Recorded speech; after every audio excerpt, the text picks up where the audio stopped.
अंबेडकर नगर के सबसे अच्छी जगह पे है और सबसे बड़ा मैदान है।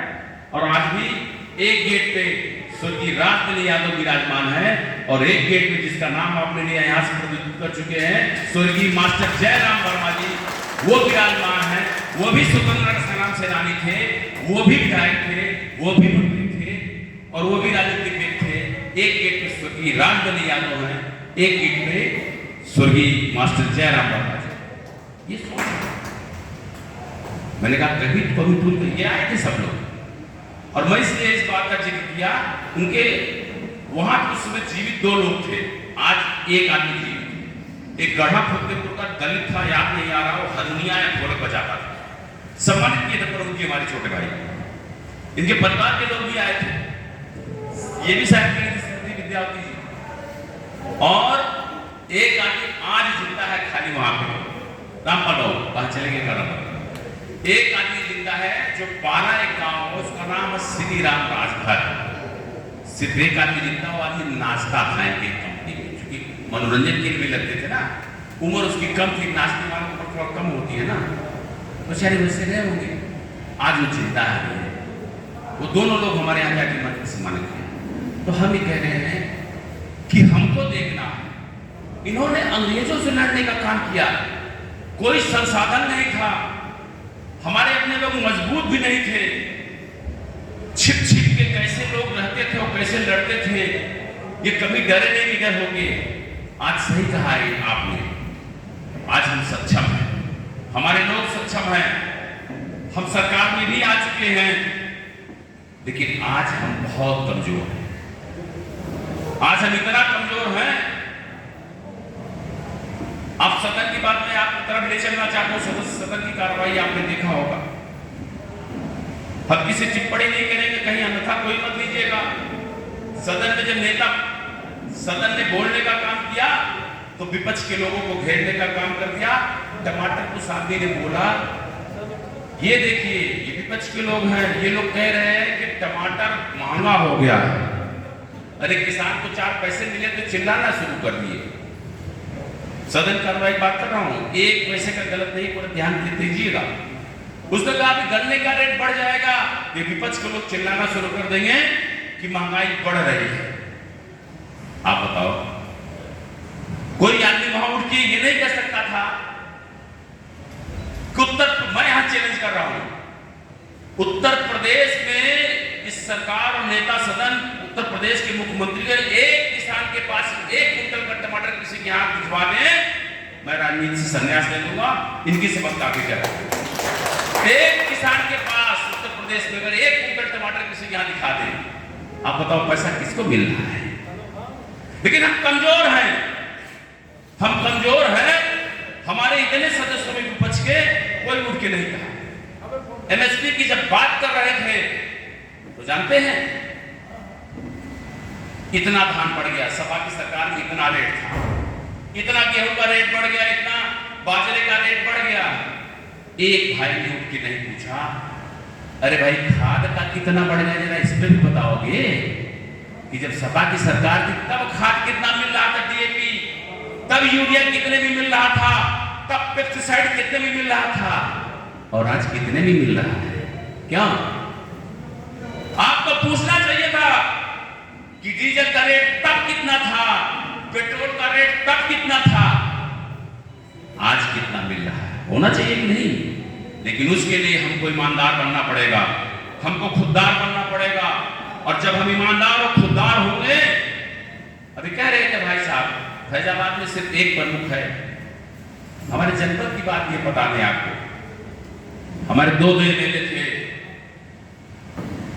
हमारे यहाँ 3 आरक्षित सीटें थी डीआईजी साहब, 3 आरक्षित सीटों में 4 निर्विरोध हो गए, 3 आरक्षित सीटें में 4 निर्विरोध हो गए। पिछड़ा था कटहरी का, वो भी हो गया, सॉरी 3 निर्विरोध, चौथा नहीं हो पाया था, चौथा तो हमारे बसखारी का था। एक ज्ञान निर्विरोध हुआ, वो आरक्षित था, एक भीटी आरक्षित था, वो निर्विरोध हुआ, एक कटहरी निर्विरोध हुआ, और हमारे बाई इलेक्शन के विधायक राय साहब थे, सुभाष राय, और यहां से विधायक लालजी वर्मा थे। आप बात करो, इतने लोगों को दिल पे हाथ रख के बात करो। हमारे बसखारी का एक ब्लॉक था, वो निर्विरोध नहीं हुआ। उसको हमारे भाई ने, पार्टी को कोई उम्मीदवार नहीं मिला था, लड़ाया था और 96 वोट में उसने 32 वोट हासिल किया। और मजेदार बात, ये राजा से लड़ा था जिसका बाप जिस पद पे हम रह चुके वहां था, एमएलसी था, खुद प्रमुख रह चुका हो और उसकी पत्नी प्रमुख रह चुकी हो, उसके चाचा प्रमुख रह चुके हो, और वो राजा था नरेंद्र मोहन और संजय सिंह, इनको मालूम होगा, याद नहीं होगा। और 32 वोट पाके 17 वोट अगर पाता, जैसे कि होता नहीं अपने लोगों के यहां, उसी तरह वो हार गया। लेकिन 32 वोट पाया, जितना भाजपा के लोग मामले का नहीं पाए। हम ये कहना चाहते हैं, कोई विधायक, सरकार किसी को तांडव करते, गलत करते, इस सरकार ने बहुत तांडव किया, लेकिन अगर हम विपक्ष के विधायक हैं, किसी जात के और अशिक्षित भाई, किसी बिरादरी को हो, अगर हम एक उम्मीदवार नहीं दे सकते हैं, तो क्या हम विधायक बनने लायक हैं क्या? क्यों भाइयों? अगर हम एक उम्मीदवार नहीं दे सकते हैं, तो कोई वो आदमी जो विधायक ना उम्मीदवार ना दे सके प्रमुखी का, वो विधायक बनने लायक है? दे देना चाहिए इस्तीफा, नहीं लड़ना चाहिए अगला चुनाव। सही कर रहा हूं, गलत कर रहा हूं? चाहे हमारे घर का हो, चाहे डीआईजी साहब के घर का हो, चाहे आपके घर का हो, चाहे जिस बिरादरी का बंसीलाल जी, मैं ये कहता हूं। और ये सही है, जैसे कि ने कहा, अगड़ा पिछड़ा अल्पसंख्यक सबको भूलना पड़ेगा। हम ये नहीं कहते कभी आस्था से आकर किसी की खिलवाड़ करिए। हम ये भी नहीं कहते आप भी नास्तिक होइए, आप आस्तिक रहिए, हम आस्तिक रहें।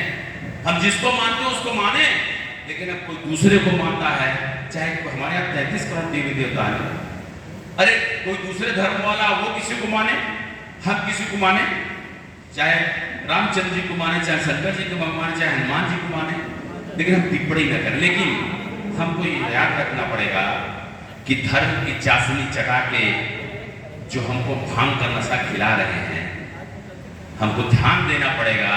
आज सीना चौड़ा करके प्रदेश का मुख्यमंत्री और प्रदेश के उप मुख्यमंत्री और तमाम लोगों को बयान आ रहे हैं कि कांवड़ यात्रा में पुष्प से वर्षा होगी। क्यों? कांवड़ यात्रा में पुष्प वर्षा होगी। हमको कोरोना काल में जाना पड़ेगा।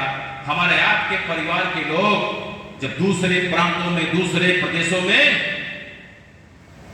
जब कोरोना का ऐलान हो गया, लॉकडाउन हो गया, तो रास्ते बंद कर दिए गए।